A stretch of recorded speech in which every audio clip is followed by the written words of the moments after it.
Conhecer os direitos trabalhistas é muito importante para garantir o cumprimento da lei e até para preservar a relação entre patrões e empregados. Hoje, no quadro Direitos e Deveres, vamos responder as dúvidas de um borracheiro e do gerente da borracharia. Quem responde é um juiz de Brasília, no Distrito Federal. Veja só. É obrigatório que eu use equipamento de proteção durante o serviço?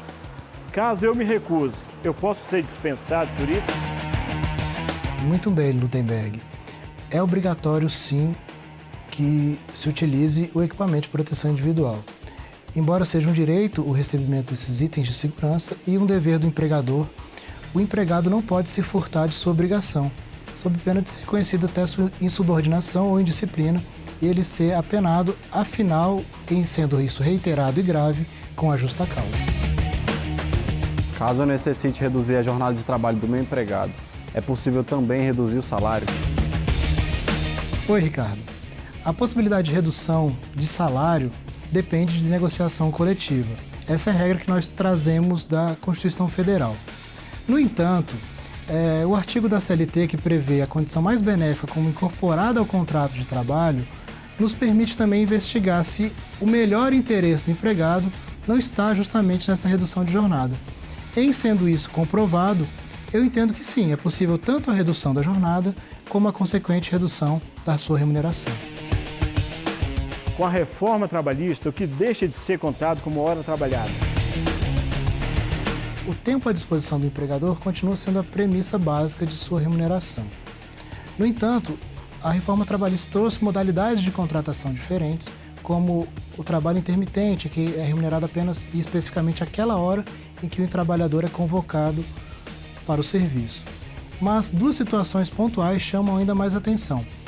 É a questão das horas in itinere, que são aquelas destinadas ao trajeto da residência até o local de trabalho, que no regime anterior seriam remuneradas desde que o local de trabalho fosse de difícil acesso e a condução fornecida pelo empregador. A partir do advento da Lei 13.467, em hipótese alguma, essas horas serão remuneradas. Uma outra situação é a do tempo residual.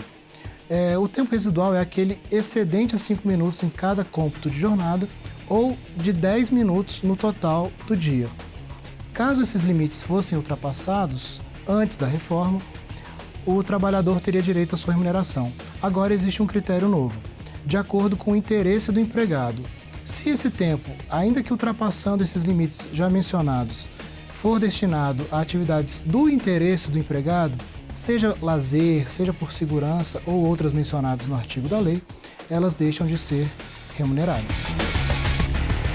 Com a reforma trabalhista, qual o limite máximo da jornada de trabalho? E de quanto tempo deve ser o intervalo para que o trabalhador retorne à empresa? A reforma trabalhista não alterou os limites de jornada de trabalho.